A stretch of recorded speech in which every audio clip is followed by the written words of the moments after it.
بسم اللہ الرحمن الرحیم۔ آج کے درس میں ہم پڑھیں گے وحی، الہام اور کشف کا شرعی معنی اور ان میں قادیانی تحریفات۔ یعنی وحی کسے کہتے ہیں، الہام کسے کہتے ہیں اور کشف کسے کہتے ہیں، اور قادیانی وحی کا کیا معنی لیتے ہیں، الہام کا اور کشف، ان میں وہ کیسے رد و بدل کرتے ہیں، تحریفات کرتے ہیں، معنی کو اور مفہوم کو تبدیل کرتے ہیں۔ تو سب سے پہلے ہم بیان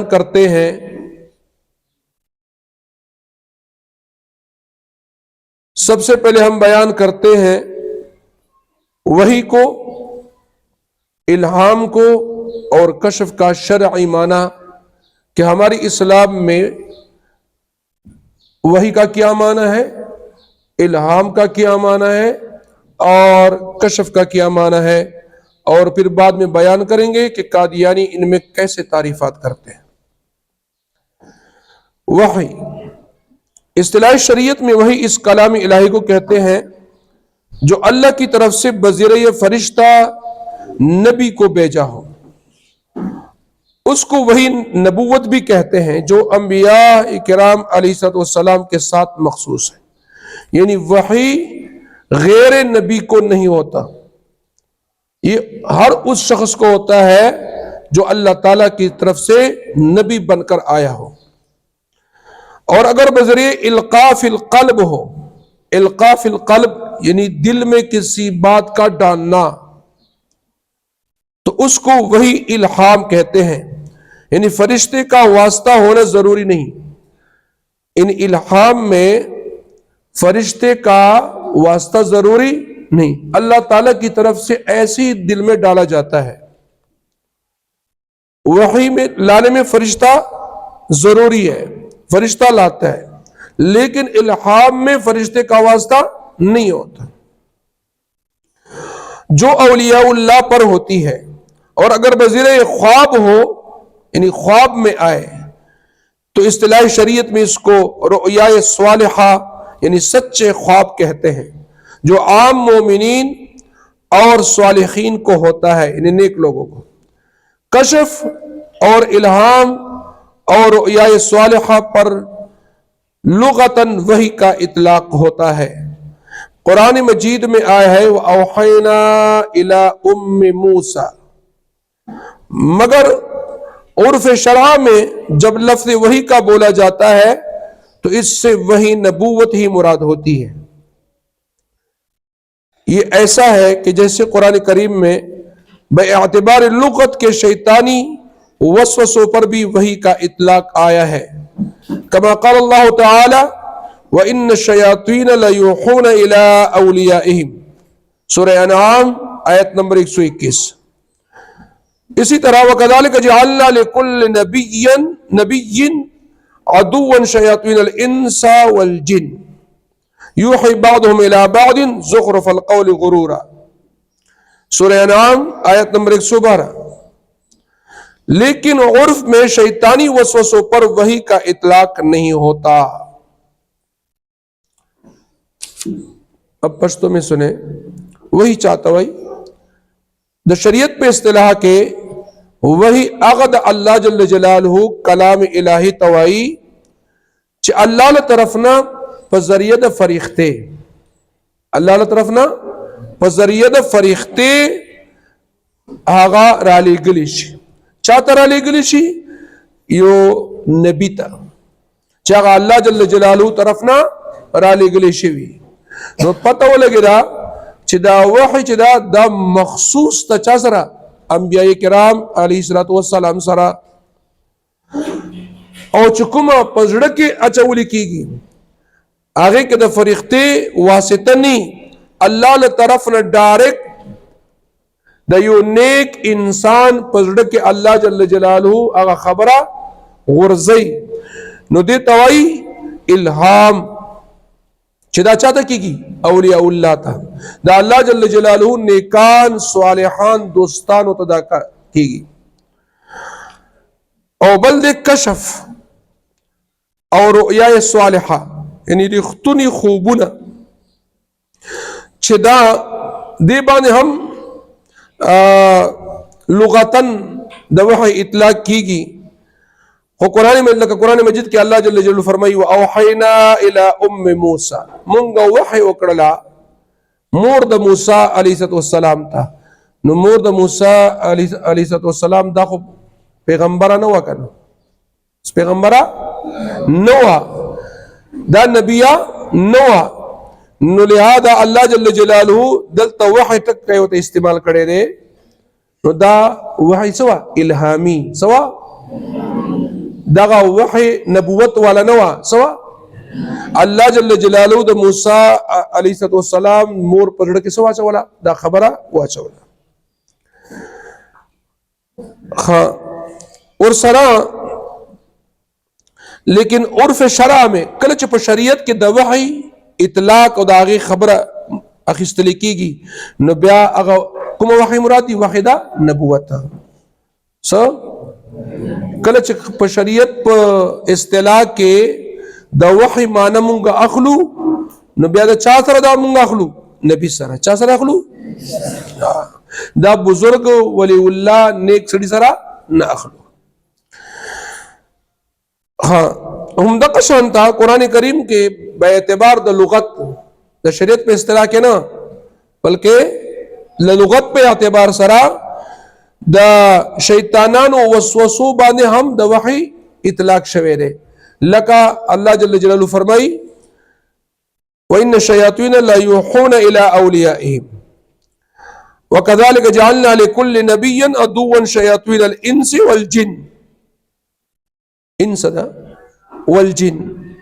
يوحي بعضهم الى بعض زخرف القول غرورا دوسری چیز الہام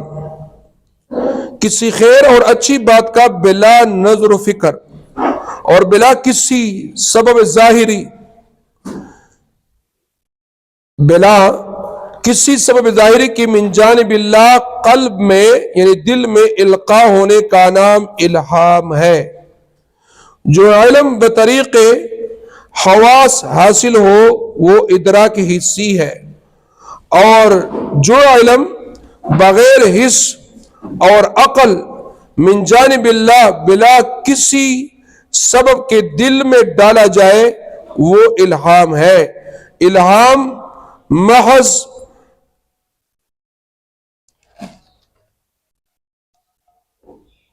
موہبت ربانی ہے اور فراست ایمانی جس کا حدیث میں ذکر آیا ہے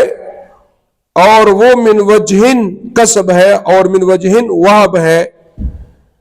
کشف اگرچہ اپنے مفہوم کے اعتبار سے الہام سے عام ہے لیکن کشف کا زیادہ تعلق امور حسیہ سے ہے اور الہام کا تعلق امور قلبیہ سے ہے الہام چاہتا ہوئی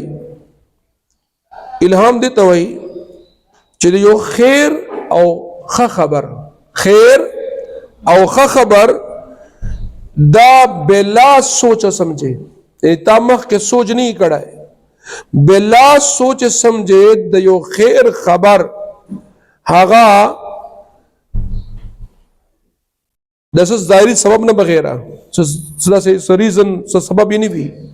ظاہری سبب بغیرہ یوا خبرہ یو سیز اللہ جل جلالہ دا نیک انسان پزڑ کے واچے نو دا سی رتسوئی الہام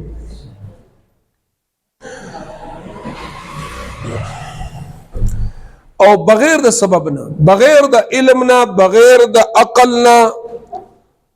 بغیر دا حسنا بغیر دا ادراکنا اللہ جل جلالہ دا انسان پزڑ کے یو خبرہ یو فکر واچی یو خبرہ یو نیک خبرہ واچی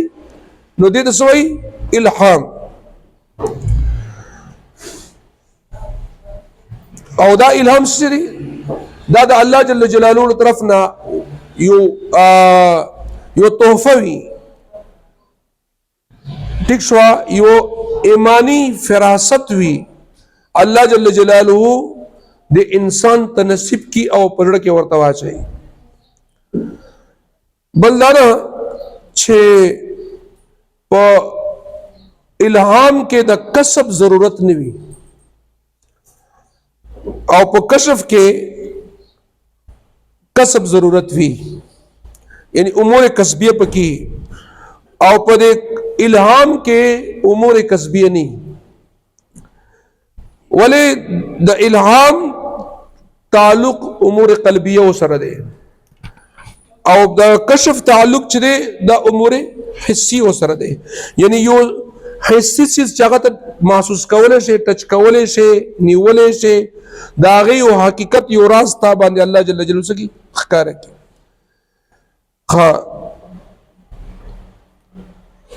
تیسری چیز کشف عالم غیب کی کسی چیز سے پردہ اٹھا کر دکھلا دینے کا نام کشف ہے کشف سے پہلے جو چیز مستور تھی چھپی ہوئی تھی اب وہ مکشوف یعنی ظاہر اور آشکارا ہو گئی قاضی محمد علی تانوی رحمت اللہ علیہ نے لکھتے ہیں الکشف عند اہل السلوک هو المکاشفہ ہاں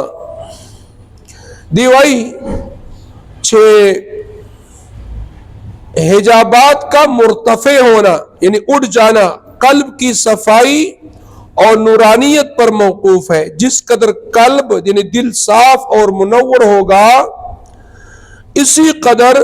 حجابات مرتفع ہوں گے جاننا چاہیے کہ حجابات کا مرتفع ہونا قلب کے نورانیت پر موقوف ہے مگر لازم نہیں ہے لازم نہیں ہے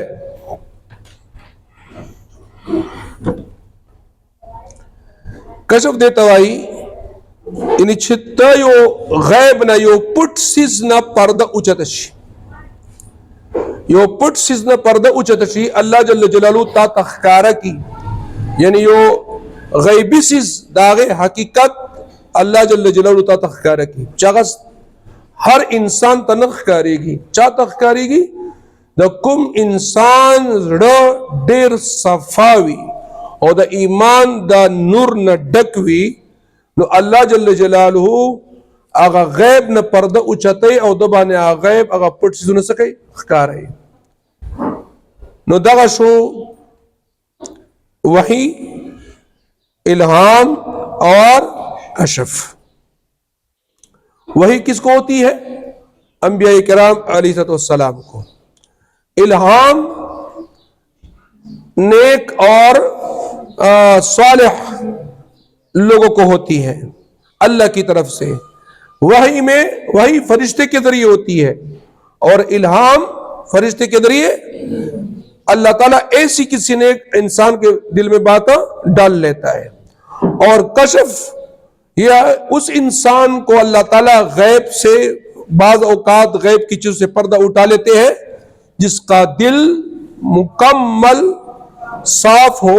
اور ایمان کی نور سے منور ہو صحیح اسی طرح تیسرے درس میں پڑھیں گے وحی اور الہام میں فرق